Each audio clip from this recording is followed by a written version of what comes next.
अलमट्टी धरणाची उंची वाढवली तर सांगली, कोल्हापूर व सातारा जिल्ह्यातील कृष्णा घाट उद्ध्वस्त होईल, तरी देखील राज्य शासनाला गांभीर्य नाही। त्यामुळे आता कर्नाटकचा निषेध करण्यासाठी रस्त्यावरची लढाई लढावी लागेल। पहिल्या टप्प्यात 3 जिल्ह्यात लाक्षणिक बंद पाळण्याचा निर्णय सांगलीतील बैठकीत घेण्यात आलाय। कर्नाटक सरकारने अलमट्टी धरणाची उंची 5 मीटरने वाढवण्याचा निर्णय घेतलाय। याला विरोध करण्यासाठी व आंदोलनाची दिशा ठरवण्यासाठी आमदार अरुण अण्णा लाड यांच्या पुढाकाराने सांगलीत बैठक झाली। या बैठकीला खासदार विशाल पाटील, आमदार रोहित पाटील, महापूर नियंत्रण कृती समितीचे निमंत्रक सर्जेराव पाटील यांच्यासह सांगली, कोल्हापूर जिल्ह्यातील पूरपट्ट्यातील प्रमुख कार्यकर्ते उपस्थित होते। खासदार विशाल पाटील म्हणाले, सांगली, कोल्हापूर जिल्ह्याला महापुराचा फटका बसतो। हा फटका अलमट्टी धरणामुळे बसल्याचं सिद्ध झाले। तज्ञ लोक असताना या विषयाचा सखोल अभ्यास करून याबाबतचा अहवाल केंद्र शासन, जल आयोग आणि लवादासमोर सादर करणं आवश्यक होतं, मात्र ते झालं नाही। राज्य सरकार केवळ घोषणा करतं, काम काही करत नाही। धरणाची उंची वाढवण्याविरोधात लोकसभेत आवाज उठवला, पण राज्य सरकारने दुर्लक्ष केलं होतं। या प्रकरणी न्यायालयासह रस्त्यावरची लढाई नागरिकांनीच लढली पाहिजे, तरच सरकार जागं होईल। तरी या लढ्यात मी पुढे असेल, सर्वांनी सहभागी व्हावं असं आवाहन खासदार विशाल पाटील यांनी केलंय। अरुण अण्णा लाड म्हणाले, आता लढाईची वेळ आली आहे। कर्नाटकचा हट्ट आणि यावर महाराष्ट्र शासनाची निष्क्रियता या विरोधात न्यायालयीन लढाई बरोबरच रस्त्यावर उतरून ही लढाई लढली पाहिजे। सांगली, कोल्हापूर व सातारा जिल्ह्यात 1 दिवस लाक्षणिक बंद पाळून या प्रश्नांची गंभीरता शासनाच्या निदर्शनास आणून देऊ असा इशाराही त्यांनी दिलाय। सगळ्यांचा उत्साह पाहून ज्यांना झळ पोचते त्यांचा सगळ्यांचा उत्साह पाहून उद्या 1 दिवस सांगली, सातारा, कोल्हापूर जिल्हा ही 3 जिल्हे बंद ठेवायचे आणि शासनाला जागा नाही, आपल्या नेत्याला जागा नाही। माझं असं मत होतं, हा इतका मोठा महत्त्वाचा प्रश्न असता सुद्धा आपण जागे झालो नाही, आपण आपलं मत दिलं नाही। नेते मंडळीने जागा व्हायला पाहिजे होतं। कर्नाटक इतक्या जाग्यापर्यंत गेले, दिल्लीत पोहोचले आणि केंद्रीय मंत्रिमंडळात पोहोचले, त्यांच्या मंत्र्यांची भेट घेतलेली आहे आणि आधी सुस्त काढावून लागले मागं। त्यांनी उंची वाढवायची मान्यता म्हणजे लवादान दिली म्हणते, दिलेली आम्हाला माहिती नाही, पण ते म्हणतात आणि त्यांच्या दिल्लीच्या ज्याला समजा कमिटी मागं लागले की आम्हाला आधी सुद्धा काढून द्या, त्यामुळे आम्ही उंची वाढवतो। पण उंची वाढवतो आपल्या देशाच्या, आपल्या राज्य शासनानं फक्त आम्ही कमिटी दिल्या, कमिटीला अभ्यास चालला एवढंच आम्हाला सांगितलं आणि हे आज कमी पडले, मागं पडलेलं आहे आणि त्यांनी इतक्या पुढे गेले। आपण काही केल्याशिवाय, ताकद दाखवल्याशिवाय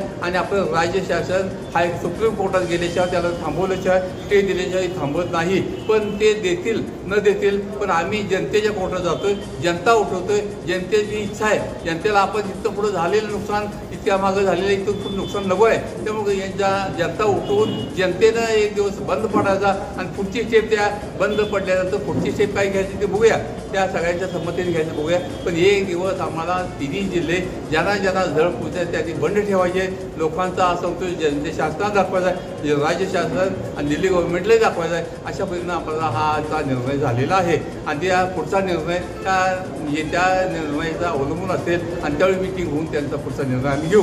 जिल्ह्यातील अन्य लोकप्रतिनिधींनी सुद्धा पाठ फिरवलेले आहे, अन्य लोकप्रतिनिधी आले नाहीत जिल्ह्यातले, त्याबद्दल काय त्यांना निमंत्रण होतं का? बोलवलं होतं। आता जनतेनं त्यांना निवडून दिलंय, आता जनतेचे प्रश्न येत नसते तर त्या काय इलाज नाही ना। पण जनता आम्ही उठवतोय, जनतेला त्याच्या ज्यांना झळ पोचते जनता उठलेले। तुम्हाला म्हणजे आपण बोलवले पटण्याची माणसं सगळी आली, आज बघितले तुम्ही, नेते येऊ दे न येऊ दे, पण जनता आता थांबत नाही। जनतेनं हा निर्णय घेतला आहे, इथून पुढं इतके दिवस आमचं झालेलं नुकसान बास आहे, इथून पुढं आम्हाला नुकसान नको आहे आणि त्यासाठी ते जनता त्यांच्या मागं लागेल। सरकारला काय इशारा आहे तुमचा? आमचा हाच असेल की तुम्ही अलमट्टी धरणाबाबत जे कर्नाटकने केलेलं आहे ते इतक्या पुढे नेलेलं आहे, ते आपल्यालाही थांबवायचं आहे। तुम्ही थांबवू शकताय, राज्य शासन थांबवू शकताय, हायकोर्टात जाऊ शकताय किंवा लवादाचा पुन्हा निर्णय, आता नवीन स्टेट काय झाली आणि त्याच्यासाठी लवादानं पुन्हा निर्णय घ्यावा, पुन्हा मिटिंग बोलावी आणि पुन्हा पाणी वाटप व्हावं आणि अशा पद्धतीने गेल्याशिवाय होत नाही आणि हा प्रश्न सुटत नाही। सुटण्यासाठी शासन हे केलं तर प्रश्न सुटतोय, पण यांनी आम्हाला बाकी काही न बोलता, नदी जोड प्रकल्प न सांगता आमचं आहे ते कसं वाचवायचं हे सांगावं अशी आमची विनंती शासनाला। पण आपल्या जिल्ह्याच्या दृष्टिकोनातून एका महत्त्वपूर्ण विषयासाठी या भवनामध्ये उपस्थित आहे। खरं तर माझ्या पूर्वी बोलत असणाऱ्या वक्त्यांनी सुद्धा आश्चर्य व्यक्त केलं, खासदार साहेबांनी सुद्धा आश्चर्य व्यक्त केले की हा इथं कसा।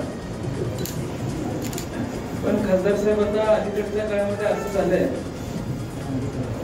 पूर्वीच्या परंपरेप्रमाणे अजून देखील तासगाव कवठेमंकाळमधले पाहुणे जगकडे कमी देतात आणि पलूस इस्लामपूरकडे जास्त देतात. आणि कुठल्या ना कुठल्या मार्गाने समोर बसलेली अनेक माणसं प्रत्यक्ष माझे पाहुणे आहेत. पाहुण्यांच्या मदतीला आपण केलं पाहिजे असं आम्हाला वाटलं. आजचा विषय आपल्या सर्वांच्या दृष्टिकोनातून अत्यंत महत्वाचा आहे. त्याचं कारण असं आहे की फक्त राहणीमानावरती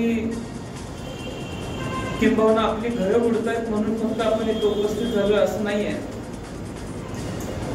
तर जिल्ह्याच्या कृषी उत्पन्नामध्ये फरक पडतोय, दरडोई उत्पन्नात फरक पडतोय, व्यापार संपतोय.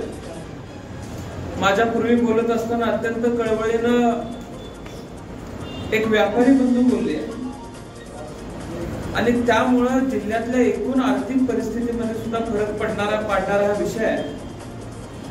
आणि या विषयामध्ये आपण सर्वांनी एकत्रित येऊन कुठेतरी लढा उभा केला पाहिजे ही भूमिका अण्णांनी स्वीकारली. अण्णांनी आम्हाला फोन केला.